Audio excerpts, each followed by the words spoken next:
Ay guys, magandang gabi nga pala sa inyo guys. At dito nagsolo nga pala ako guys. Ginamit ko si Granger. At sa hindi pa nakakilala sa akin, ako nga pala si King Bong guys. Isang bata na may malaking pangarap sa buhay. At dito, panoorin nyo hanggang dulo guys, hanggang laban to. At dito alam ko na nandyan si Alice. Kaya kinuha ko ang agaw ang kill niya. At nakapag-level 4 ako kagad. Matagal na pala itong laro na to guys. Ngayon ko lang nakita ulit. Kaya inedit ko para ma-post ko sa page ko. At sana masuportahan nyo ang aking munting channel, mga kaibigan ko. At sana makompleto ko ang araw nyo. At tahiram mo na 4 minutes sa inyong oras.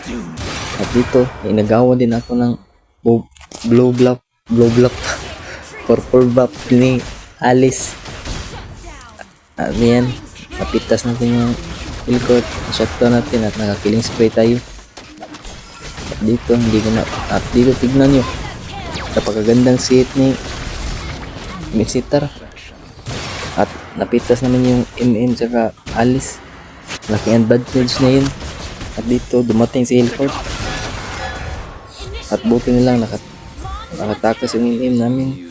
At dito napakasakit ni Gord kaya back na ako. At dito napalalim si Mia. Napitas na yung MM namin at napitas din siya. At dito nagpa-store kami. At tignan nyo, nakatago lang pala si Ali sa bush. Hindi na zone ng roam namin. Kaya naagaw niya ang turtle. At dito sabi ko, bigyan natin yung alpha. Try natin kung makakaya ba. At napitas naman namin. At dito stack lang muna ako. Kasi ang Granger nasa long game ang power spike nito. At dito ayan. Nandito naman si Alice. Hindi ko na kita sa mapa na nakatago na pala siya dun.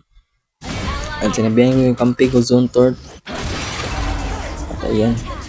Hindi na nabutan. Ang hinay kasi lumakad ni Granger. Ang bagal pala.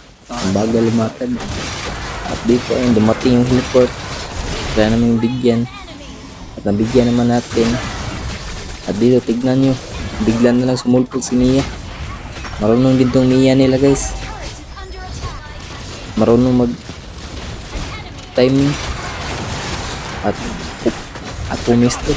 At dito napalalim na naman yung Hilford. Grabe, napakalakas ng loob. Walang katakot-takot. At ang grabe ng Alice na to. Napakakuna talaga. At dito ayan. Natsimpuhan na naman ako ni Mia. Marunong talaga Mia na to. Talagang inaabangan lang talaga niya ako. At dito sinabihan ko fast lord na. Kasi mag-def muna ako sa boot. At akuha naman nila. At dito may clash na nagaganap. Ayan. Pumasok ang Alice tsaka Hilford. Sabi ko back muna. Yan, napaka-push match guys. Tignan nyo. Yan. Grabe, napaka-push na talaga. Buti lang napitas namin. At dito, nandito pala yung alpha. Pupuntahan ko sana yung Mia para mabigyan ko kasi ako patuloy ang nabigyan. Marunong talaga Mia guys. Marunong mag-timing sa kanyang skill. At napaka-maotak din. At dito pala ko patitas na ako, buti lang na-dodge ko. Ayan, nakatakas ng Hilford. Hindi na natin hinabol. Baka tayo lang din ang masasaktan sa huli. At dito ayan, may load fight na nagaganap. At na-bite time ko na frozen ni Alice. Kaya napitas tuloy kami. Naubos kami. At nakuha na lang yung Lord ng libre. At dito may clash na naman na nagaganap. Yan, pinasok na kami ni Alice. Alpha. Yan, pumasok na rin. Ayan, tignan yung Mia. Biglang lang sumulpot, di ba? At dahil doon, talo kami. GG WP.